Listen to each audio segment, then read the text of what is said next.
Ja, vi skal fortælle om Xenofanes religionskritik. Ja, vi har læst den her tekst,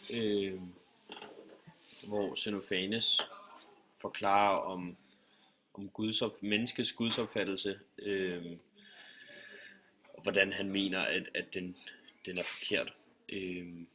Han starter ud med at fortælle om Homer og Hesiod, og hvordan de dødelige simpelthen, han mener, at de har skabt en forkert opfattelse af guderne, som han at de har menneskelige egenskaber, og det mener han er helt forkert. Han mener, at når levende væsener har en gudsopfattelse, så vil det altid minde om det væsens egen opbyggelse, hvis man kan sige sådan.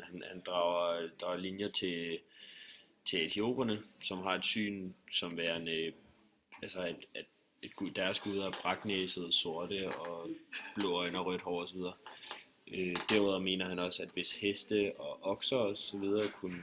kunne tegne eller snakke, så ville de skabe deres gud som at de lignede heste, eller Ja, i deres form, altså man skaber deres egen art. Ja, og ja, derefter så kommer han så videre og fortæller om sin egen fortolkning af, hvordan han synes, man skal se på guderne.